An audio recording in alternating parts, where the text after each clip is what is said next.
ಸಹಾಯಕರ ಸಂಘ ಬೆಂಗಳೂರು ಇವತ್ತೇನು ಸರ್ಕಾರಿ ನೌಕರ ಭವನ ರಾಜ್ಯ ಮಟ್ಟದ ಒಂದು ಜಿಲ್ಲಾ ಪದಾಧಿಕಾರಿಗಳು, ಜಿಲ್ಲಾಧ್ಯಕ್ಷರು ಹಾಗೂ ತಾಲೂಕು ಅಧ್ಯಕ್ಷರು, ರಾಜ್ಯ ಸಂಘದ ಪದಾಧಿಕಾರಿಗಳು ಸಭೆಯನ್ನು ಇವತ್ತು ಕರೆದಿದ್ದೇವೆ.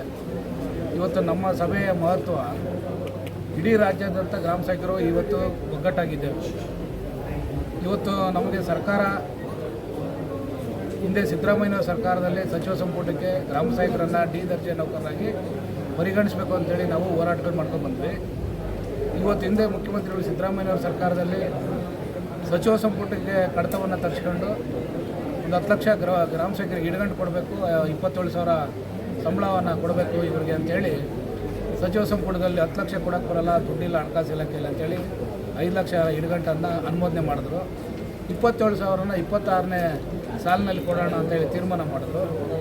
ಇವತ್ತು ಸನ್ಮಾನ್ಯ ಮುಖ್ಯಮಂತ್ರಿಗಳು ಸಿದ್ದರಾಮಯ್ಯನವರು ಬದಲಾವಣೆ ಆಗಿದ್ದಾರೆ. ಇವತ್ತು ಹೊಸ ಮುಖ್ಯಮಂತ್ರಿಗಳು ಬಂದವರೆ, ಡಿ ಕೆ ಶಿವಕುಮಾರ್ ಸಾಹೇಬರು. ಇವತ್ತು ಹೊಸ ಸರ್ಕಾರ 26ನೇ ಸಾಲಿನಲ್ಲಿ ಸಚಿವ ಸಂಪುಟದಲ್ಲಿ ಅನುಮೋದನೆ ತಗೊಳ್ಳಿ ಅಂತ ಸಿದ್ದರಾಮಯ್ಯನವ್ರ ಸರ್ಕಾರದಲ್ಲೇ ಹಿಂದಿನ ಕಂದಾಯ ಸಚಿವರು ಕೃಷ್ಣಬೈರೇಗೌಡರು ಸಾಹೇಬರು ಹೇಳಿದ್ದಾರೆ.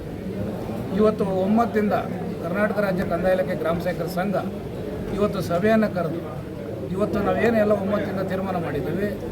ಇವತ್ತು ಏನು ಸನ್ಮಾನ್ಯ ಮುಖ್ಯಮಂತ್ರಿಗಳು ಡಿ ಕೆ ಶಿವಕುಮಾರ್ ಇದ್ದಾರೆ, ಇವತ್ತು ಕರ್ನಾಟಕ ಕಂದಾಯ ಇಲಾಖೆ ಗ್ರಾಮ ಸಹಾಯಕರ ಪದಾಧಿಕಾರಿಗಳನ್ನು ಸಚಿವ ಸಂಪುಟದಲ್ಲಿ ಅನುಮೋದನೆ ಆಗಿರ್ತಕ್ಕಂಥ ಗ್ರಾಮ ಸಹಾಯಕರ ಬೇಡಿಕೆಯನ್ನು ಈಗ ಸರ್ಕಾರ ಕೂಲಂಕುಷವಾಗಿ ಪರಿಶೀಲನೆ ಮಾಡಿ ಇವತ್ತು ಕಡತನ ಇವತ್ತು ತಗೊಂಡು ಇವತ್ತು ಪರಿಶೀಲನೆ ಮಾಡಿ ನಮ್ಮ ಬೇಡಿಕೆಯನ್ನು ಈಡೇರಿಸೋ ಸಲುವಾಗಿ ಸರ್ಕಾರ ಎಲ್ಲೋ ಒಂದು ಕಡೆ ಸಚಿವರು, ಕಂದಾಯ ಸಚಿವರು, ಸನ್ಮಾನ್ಯ ಉಪಮುಖ್ಯಮಂತ್ರಿಗಳಾದಂಥ ಪರಮೇಶ್ವರ್ ಸಾಹೇಬರು, ಸನ್ಮಾನ್ಯ ಮುಖ್ಯಮಂತ್ರಿಗಳಾಗಿರ್ತಕ್ಕಂಥ ಡಿ ಕೆ ಶಿವಕುಮಾರ್ ಸಾಹೇಬರು, ಆಮೇಲೆ ಉನ್ನತ ಮಟ್ಟದ ಸರ್ಕಾರದ ಅಧಿಕಾರಿಗಳು ಪ್ರಮುಖವಾಗಿ ಕಡತನ ತಯಾರು ಮಾಡಿ ಸರ್ಕಾರಕ್ಕೆ ಸಲ್ಲಿಸುವಂಥ ಸರ್ಕಾರದ ಕಾರ್ಯದರ್ಶಿಗಳು ಇವರೆಲ್ಲ ಸೇರಿ ನಮ್ಮ ಒಂದು ಬಹುದಿನಗಳ ಬೇಡಿಕೆ ಏನಿದೆ ಗ್ರಾಮ ಸಹಾಯಕರ ಡಿ ಗ್ರೂಪ್ ಅಂತೇಳಿ ಆ ಒಂದು ಸರ್ಕಾರದ ಮಟ್ಟದಲ್ಲಿ ಇವತ್ತು ಪರಿಶೀಲನೆ ಮಾಡ್ತಾ ಇದ್ದಾರೆ. ಆದೇಶ ಮಾಡಿಸ್ಕೊಡ್ತೀವಿ ಅಂತೇಳಿ ಮಾನ್ಯ ಮುಖ್ಯಮಂತ್ರಿ ಕೂಡ ಮಾತು ಕೊಟ್ಟರು. ಆವತ್ತಿಂದ ಇವತ್ತುವರೆಗೂ ಎಲ್ಲ ಕಂದಾಯ ಸಚಿವರು ಕೂಡ, ನಮ್ಮ ಕೃಷ್ಣಬೈರೇಗೌಡರು ಸರ್ ಕೂಡ ಅದನ್ನೇ ಮಾತಾಡಿದ್ರು. ಗ್ರಾಮ ಸಹಾಯಕರು ಕಂದಾಯ ಇಲಾಖೆಯಲ್ಲಿ ಬಹಳ ಭೂಮಿಕೆಯಲ್ಲಿ ಕೆಲಸ ಮಾಡ್ತಾರೆ, ಕಂದಾಯ ಇಲಾಖೆ ನಡೀತಾ ಇರೋದೇ ಗ್ರಾಮ ಸಹಾಯಕರು ಅಂತ ಎಲ್ಲ ಭರವಸೆಗಳು ಹಿಡಿದರು. ಆದರೆ ಇಲ್ಲಿವರೆಗೂ ಕೂಡ ನಮ್ಮ ಗ್ರಾಮ ಸಹಾಯಕರಿಗೆ ತಾವೇನು ಕ್ಯಾಬಿನೆಟಲ್ಲಿ ತೀರ್ಮಾನ ತಗೊಂಡ್ರಿ ಅದೆಲ್ಲ ಏನು ಮಾಧ್ಯಮದಲ್ಲಿ ಬಂತು, ಒಂದು ಕೂಡ ಜಾರಿ ಆಗಿಲ್ಲ. 5 ಲಕ್ಷ ಇಡಗಂಟು ಜಾರಿ ಮಾಡಿದರೆ ಅದು ಸಂತೋಷ ಇದೆ, ಆದೇಶ ಕೊಟ್ಟಿದ್ದೀರಿ, ಅದು ಸಂತೋಷ. ಆದರೆ ಇನ್ನೊಂದು ವಿಷಯ ಹೇಳಿದ್ರಲ್ಲ, 27,000 ಸುಪ್ರೀಂ ಕೋರ್ಟ್ ತೀರ್ಪಿನಂತೆ 27,000 ವೇತನ ಕೊಡ್ತೀವಿ ಅಂತ ಹೇಳಿದ್ರಿ. ಅದು ಹಿಂದಿನ ವರ್ಷ ನೀವು ಕ್ಯಾಬಿನೆಟಲ್ಲಿ ತೀರ್ಮಾನ ಆಗಿದ್ದು 27,000 ವೇತನ ಕೊಡ್ತೀವಿ ಅಂತ ಹೇಳಿದ್ರಿ. ಇನ್ನು ಯಾಕೆ ಜಾರಿಗೆ ಮಾಡಲಿ 27,000 ವೇತನ? ಸುಪ್ರೀಂ ಕೋರ್ಟ್ ತೀರ್ಪಾದ ಗೌರವ ಕೊಡಬೇಕಲ್ಲ ಸರ್ಕಾರ, ಕೊಡಿ. ಈ ಏನು ಅಧಿವೇಶನ ನಡೀತಾ ಇದೆ, ಈ ಅಧಿವೇಶನದಲ್ಲಿ ನಾವು ಇಡೀ ಗ್ರಾಮ ಸಹಾಯಕ ಸಂಘದ ಬಗ್ಗೆ ಒತ್ತಾಯ ಮಾಡ್ತಾ ಇದ್ದೀವಿ. ಈ ಅಧಿವೇಶನದಲ್ಲಿ ಕರ್ನಾಟಕ ರಾಜ್ಯ ಸರ್ಕಾರ ತೀರ್ಮಾನ ತಗೋಬೇಕು, 27,000ಕ್ಕೂ ಹೆಚ್ಚು ವೇತನ ಕೊಡಬೇಕು ನೀವು ಕಂದಾಯ ಇಲಾಖೆಗೆ, ಗ್ರಾಮ ಸಹಾಯಕರಿಗೆ. ಅದರ ಜೊತೆಗೆ ಏನು ನಮ್ಮ ಬಹಳ ಮುಖ್ಯವಾದ ಬೇಡಿಕೆ ಇದೆ, ಡಿ ಗ್ರೂಪ್ ಅದು ಆಗಲೇಬೇಕು. ಸರ್ಕಾರ ಮನಸ್ಸು ಮಾಡಿದ್ರೆ ಯಾವುದೂ ದೊಡ್ಡ ಸಮಸ್ಯೆ ಅಲ್ವೇ ಅಲ್ಲ. ಅದರಲ್ಲೂ ಮುಖ್ಯವಾಗಿ ಸನ್ಮಾನ್ಯ ಮುಖ್ಯಮಂತ್ರಿಗಳು ಡಿ ಕೆ ಶಿವಕುಮಾರ್ ಸಾಹೇಬರು ತಾವು ಫ್ರೀಡಂ ಪಾರ್ಕಲ್ಲಿ ಬಂದು, ತಾವು ವಿರೋಧ ಪಕ್ಷದಲ್ಲಿದ್ದಾಗ ಫ್ರೀಡಂ ಪಾರ್ಕ್ ಬಂದು ನಾವು ಮಾತು ಕೊಟ್ಟಿದ್ರಿ, ನಮ್ಮ ಸರ್ಕಾರ ಜಾರಿ ಆಗಲಿ, ನಮ್ಮ ಸರ್ಕಾರ ಬರಲಿ, ನಾನು ಖಂಡಿತವಾಗಲೂ ಗ್ರಾಮ ಸಹಾಯಕರು ಎಲ್ಲ ಬೇಡಿಕೆಗಳನ್ನ ಈಡೇರಿಸ್ತೀವಿ ಅಂತ ಹೇಳಿದ್ರಿ. ಸರ್ಕಾರ ಬಂತು, ಈಗ ತಾವೇ ಮುಖ್ಯಮಂತ್ರಿ ಇದ್ರಿ, ಸನ್ಮಾನ್ಯ ಡಿ ಕೆ ಶಿವಕುಮಾರ್ ಸಾಹೇಬ್ರೆ ತಾವೇ ಮುಖ್ಯಮಂತ್ರಿ ಇದ್ದೀರಿ. ನಿಮ್ದು ಈಗಲೂ ಕೂಡ ನಮ್ಮ ಎಲ್ಲ ಗ್ರಾಮ ಸಹಾಯಕರು ವಿಡಿಯೋನ ಹಾಕ್ತಾ ಇರ್ತಾರೆ ಅವಾಗ. ನೀವು ಕೊಟ್ಟ ಮಾತನ್ನು, ನಿಮ್ಮ ಬಗ್ಗೆ ಅಪಾರವಾದ ನಂಬಿಕೆ ನಮಗಿದೆ. ನೀವೇನು ಮಾತು ಕೊಟ್ಟಿದ್ದೀರಿ, ಆ ಕೊಟ್ಟ ಮಾತಂತ ಈ ಅಸೆಂಬ್ಲಿಯಲ್ಲಿ ತೀರ್ಮಾನ ತಗೊಂಡ್ರೆ ಮುಗ್ದಾಯ್ತು. ನಮಗೆ 10,450 ಜನ ಗ್ರಾಮ ಸಹಾಯಕರಿಗೆ ಒಂದು ಬದುಕು ಕೊಟ್ಕೊಳ್ಳೋಕೆ ಅನುಕೂಲ ಆಗುತ್ತೆ. ನಾವು ಬೇರೆ ಏನು ಕೇಳ್ತಾ ಇಲ್ಲ. ಗ್ರಾಮ ಸಹಾಯಕರು ನಮಗೆ ಕೊಡ್ತಾರೆ ಬಹಳ ತುಂಬ ಕಡಿಮೆ ಸಂಬಳ, ಕಡಿಮೆ ವೇತನ, 15,000 ಸಂಬಳ. ಆ 15,000 ಸಂಬಳದಲ್ಲಿ ನಾವು ಮನೆ ಬಾಡಿಗೆ ಕಟ್ಟಬೇಕು, ಮಕ್ಕಳಿಗೆ ವಿದ್ಯಾಭ್ಯಾಸ ಕೊಡಬೇಕು, ಬಟ್ಟೆ ಬರೆ ಹಬ್ಬ ಭಾಳ ಕಷ್ಟ ಇದೆ ನಮಗೆ. ಸರಿಯಾಗಿ ಹಬ್ಬ ಮಾಡೋಕ್ಕಾಗ್ತಾ ಇಲ್ಲ. ಮನೆಗಳಲ್ಲಿ ತುಂಬ ತೊಂದರೆ ಇದೆ. ಒಳ್ಳೆ ಶಾಲೆಯಲ್ಲಿ ನಮ್ಮ ಮಕ್ಕಳು ವಿದ್ಯಾಭ್ಯಾಸ ಸೇರ್ಸೋಕ್ಕಾಗ್ತಾ ಇಲ್ಲ. ಎಲ್ಲರ ಥರ ಮೆಡಿಕಲ್ ಇಂಜಿನಿಯರು ಇನ್ನೊಂದು ಕೋರ್ಸ್ ನಮ್ಮ ಮಕ್ಕಳು ಸೇರ್ಸೋಕ್ಕಾಗ್ತಾ ಇಲ್ಲ. ಒಳ್ಳೊಳ್ಳೆ ಶಾಲೆಯಲ್ಲಿ ಓದಿಸೋಕ್ಕಾಗ್ತಾ ಇಲ್ಲ. ಇದಕ್ಕೆ ಕಾರಣ ಏನು?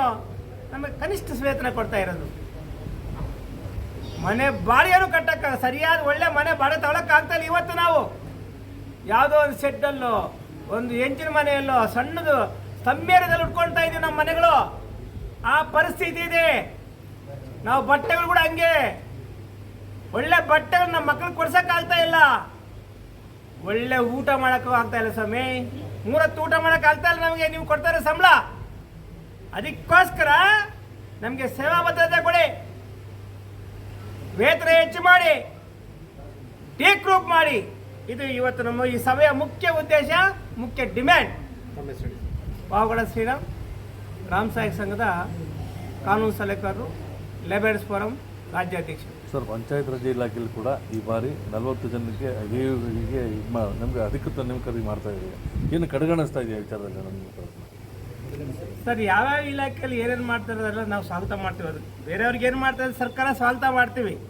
ಆದರೆ ಗ್ರಾಮ ಸಹಾಯಕರು ಇದ್ದಾರಲ್ಲ, ಇವತ್ತು ಹಳ್ಳಿಗಳಲ್ಲಿ ಜನನ ಮರಣ, ಜಾತಿ ಪ್ರಮಾಣ ಪತ್ರ, ಇವ್ರು ಜನಗಣತಿ ಅಂತ ಬರುತ್ತಲ್ಲ, ಅವ್ರ ಕೆಲಸ ಮಾಡೋದು ಯಾರು?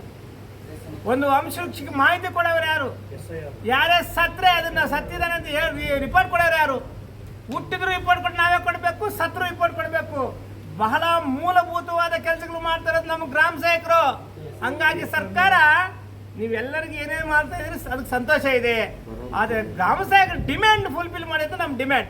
ಸದ್ಯ ನಮ್ಮ ಮೂಲ ಬೇಡಿಕೆ ಏನು ಅಂದರೆ, ದಿನಾಂಕ 25/9/2025 ಸಚಿವ ಸಂಪುಟದಲ್ಲಿ ಸರ್ಕಾರವು ತೆಗೆದುಕೊಂಡ ನಿರ್ಣಯ, ಗ್ರಾಮ ಸಹಾಯಕರಿಗೆ ಡಿ ಗ್ರೂಪ್ ಕೊಡಬೇಕು ಅಥವಾ 27,000 ರೂಪಾಯಿ ವೇತನವನ್ನು ಹೆಚ್ಚಳ ಮಾಡಬೇಕು. ಇದರ ಜೊತೆಗೆ 10 ಲಕ್ಷ ಇಡಿಗಂಟು ಕೊಡಬೇಕು ನಿವೃತ್ತಿ ಆದಾಗ ಮತ್ತು ಅವನು ಸೇವೆಯಲ್ಲಿ ಮರಣ ಹೊಂದಿದಾಗ. ಈ 3 ಅಂಶಗಳನ್ನು ಇಟ್ಕೊಂಡು ಸರ್ಕಾರ ಸಚಿವ ಸಂಪುಟದಲ್ಲಿ ಅದರ ಬಗ್ಗೆ ಚರ್ಚೆ ಮಾಡಿ ಏನು ತೀರ್ಮಾನ ತಗೊಂಡ್ರು? ಗ್ರಾಮ ಸಹಾಯಕರಿಗೆ 27,000 ವೇತನವನ್ನು ಹೆಚ್ಚಳ ಮಾಡಬೇಕು ಅಥವಾ ಡಿ ಗ್ರೂಪ್ ಕೊಡಬೇಕು. ಇವು ಎರಡರಲ್ಲಿ ಯಾವುದನ್ನು ತೀರ್ಮಾನ ಆಗಬೇಕಾದದ್ದನ್ನು ಸರ್ಕಾರ ಮಾಡಲೇ ಇಲ್ಲ. ಅಡ್ಡಗೋಡೆ ಮೇಲೆ ದೀಪ ಇಟ್ಟಂಗ ಸರ್ಕಾರ ಏನು ಮಾಡಿತು? ಸಚಿವ ಸಂಪುಟದಲ್ಲಿ ಚರ್ಚೆ ಮಾಡಿತು. ಇವತ್ತು ನಮ್ಮ ಮೂಲ ಬೇಡಿಕೆ ಡಿ ಗ್ರೂಪ್ ಇದೆ.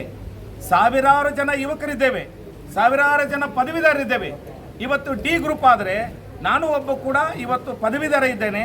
ಇವತ್ತು ವಿ ಎ ಆಗ್ಬೋದು, ಆರ್ ಐ ಆಗ್ಬೋದು, ತಹಸೀಲ್ದಾರ್ ಆಗ್ಬೋದು ಅನ್ನೋಂಥ ಕನಸು ನನಸಾಗ್ತದೆ ಅನ್ನುವಂಥ ಆ ಆಸೆ ಇಟ್ಕೊಂಡು ನಾವು ಈ ಕೆಲಸವನ್ನು ನಿರ್ವಹಿಸ್ತಾ ಇದ್ದೀವಿ. ಸರ್ಕಾರವೇ ಚರ್ಚೆ ಮಾಡಿ, ಸರ್ಕಾರವೇ ತೀರ್ಮಾನಿಸಿ ಆ ಸಚಿವ ಸಂಪುಟದಲ್ಲಿ ತೆಗೆದುಕೊಂಡಿರ್ತಕ್ಕಂಥ ನಿರ್ಣಯವನ್ನು ಇಲ್ಲಿಯವರೆಗೆ ಯಾಕೆ ಇವತ್ತು ಸರ್ಕಾರ ಯಥಾವತ್ತಾಗಿ ಜಾರಿಗೊಳಿಸಲಿಲ್ಲ? ಇದು ನಮ್ಮ ಪ್ರಶ್ನೆ ಸರ್ಕಾರಕ್ಕೆ. ನಾವಿವತ್ತು ಮಹತ್ವವಾದಂಥ ಸಭೆ ಕರೆದಿರೋ ಉದ್ದೇಶ, ನಮ್ಮ ಒಂದು ಸಂಘಟನೆಯಲ್ಲಿ ಬೇರೆ ಖಾಸಗಿ ವ್ಯಕ್ತಿಗಳು ಸೇರಿಕೊಂಡು ಏನು 24ನೇ ತಾರೀಕು ಮುಷ್ಕರವನ್ನು ಕರೆದಿದ್ದಾರೆ. ಅದರ ತರುವಾಯ ಇವತ್ತು ಸರ್ಕಾರದ ಮಟ್ಟದಲ್ಲಿ ನಾವು ಸರ್ಕಾರದ ಗಮನಕ್ಕೆ ತಂದಿದ್ದೀವಿ. ಇವತ್ತು ನಮ್ಮ ಸಂಘ ಬಲಿಷ್ಠವಾಗಿದೆ. ಗ್ರಾಮ ಸಹಾಯಕರ ಸಂಘ ನಮ್ಮಲ್ಲಿ ಒಡಕಿಲ್ಲ, ಯಾವುದೇ ತೊಡಕಿಲ್ಲ. ಇವತ್ತು 10,400 ಜನ ಗ್ರಾಮ ಸಹಾಯಕರು, 31 ಜಿಲ್ಲಾಧ್ಯಕ್ಷರು, ತಾಲೂಕು ಅಧ್ಯಕ್ಷಗಳು, ಸರ್ವ ಗ್ರಾಮ ಸಹಾಯಕರು ಒಗ್ಗಟ್ಟಾಗಿ ಇವತ್ತು ಸರ್ಕಾರಿ ನೌಕರ ಭವನದಲ್ಲಿ ಒಂದು ಹೊಸ ತಮ್ಮ ಮಾಧ್ಯಮಗಳ ಮುಖಾಂತರ ಒಂದು ಸಂದೇಶವನ್ನು ರವಾನೆ ಮಾಡ್ತಾ ಇದ್ದೀವಿ. ನಾವು ಒಗ್ಗಟ್ಟಾಗಿದ್ದೀವಿ, ಒಗ್ಗಟ್ಟೇ ನಮ್ಮ ಬಲ. ಇವತ್ತು ಸರ್ಕಾರ ನಮ್ಮ ಬಗ್ಗೆ ಕೂಲಂಕುಷ ಪರಿಶೀಲನೆ ಮಾಡಿ ನಮ್ಮ ಬೇಡಿಕೆಯನ್ನು ಈಡೇರಿಸ್ತಾ ಇದೆ. ಇವತ್ತು ಸರ್ಕಾರದ ಅಧಿಕಾರಿಗಳು ಕೂಡ ನಮ್ಮ ಬಗ್ಗೆ, ನಮ್ಮ ಕಡತದ ಬಗ್ಗೆ ಸ್ಪಂದಿಸಿದ್ದಾರೆ. ನಾವು ಈಗ ಸರ್ಕಾರದಲ್ಲಿ ಇವತ್ತು ಜನ ಮರಣ ಇರ್ಬೋದು, SIR ಇರ್ಬೋದು, ನಮ್ಮ BLO ಡ್ಯೂಟಿ ಇರ್ಬೋದು, ಆಮೇಲೆ ನಮ್ಮ ಕ್ರಾಪ್ ಸರ್ವೆ ಇರ್ಬೋದು, ಜಾತಿ ಸರ್ಟಿಫಿಕೇಟ್ ಇರ್ಬೋದು, ಮತ್ತು ಇನ್ನೂ ಇತರ ಅನೇಕ ಸರ್ಕಾರದ ಸವಲತ್ತುಗಳನ್ನು ಗ್ರಾಮ ಮಟ್ಟದಲ್ಲಿ ಸಾರ್ವಜನಿಕರಿಗೆ ಮತ್ತು ನಮ್ಮ ರೈತರಿಗೆ ಮುಖ್ಯವಾಗಿ ಇವತ್ತು ಗ್ರಾಮ ವಾಸ್ತವ್ಯ ನಮ್ಮ ಗ್ರಾಮ ಸಹಾಯಕರು ಹಳ್ಳಿಯಲ್ಲಿ ಇರ್ತೀವಿ. ಇವತ್ತು ಹಲವಾರು ಸರ್ಕಾರದ ಯೋಜನೆಗಳನ್ನು ಅನುಷ್ಠಾನಕ್ಕೆ ಸರ್ಕಾರ ತಂದರೂ ಕೂಡ ಹಳ್ಳಿಯಲ್ಲಿ, ಪ್ರತಿ ಹಳ್ಳಿಯಲ್ಲಿ ಕೂಡ ನಾವು ಗ್ರಾಮ ಮಟ್ಟದಲ್ಲಿ ಕೆಲಸ ಮಾಡ್ತೀವಿ ಗ್ರಾಮ ಸಹಾಯಕರು. ಇವತ್ತು ಸರ್ಕಾರ ಸ್ಪಂದಿಸಬೇಕು ನಮ್ಮ ಬಗ್ಗೆ, ಗ್ರಾಮ ಸಹಾಯಕರ ಕಡತನ ಸ್ಪಂದಿಸಿ ಅತಿ ಶೀಘ್ರದಲ್ಲೇ ಸರ್ಕಾರ ಇವತ್ತೇನು ಚಳಿಗಾಲದ ಅಧಿವೇಶನ ಇದೆಯಲ್ಲ, ಇವತ್ತು ಕಡತ ನಮ್ಮದು ಈಗ ಮುಂಚೂಣಿಯಲ್ಲಿದೆ. ಸನ್ಮಾನ್ಯ ಸಚಿವರು ಕಂದಾಯ ಸಚಿವರು ಸನ್ಮಾನ್ಯ ಮುಖ್ಯಮಂತ್ರಿಗಳು ಆದಷ್ಟು ಬೇಗ ಚಳಿಗಾಲದ ಅಧಿವೇಶನದಲ್ಲಿ ಕಡತನ ತರಿಸ್ಕೊಂಡು ಬೇಗ ನಮ್ಮ ಡಿ ಗ್ರೂಪ್ ಆಗಲಿ ಇಲ್ಲ 27,000 ಕನಿಷ್ಠ ವೇತನ ಆಗಲಿ ನಮಗೆ ಬೇಗ ಅನುಕೂಲ ಮಾಡಿಕೊಡ್ಬೇಕು. ಆ ಒಂದು ಬೇಡಿಕೆಯನ್ನು ಈಡೇರಿಸಬೇಕು ಅಂತೇಳಿ ಮಾಧ್ಯಮದ ಮುಖಾಂತರ ನಾವು ಹೇಳ್ತಾ ಇದ್ದೀವಿ.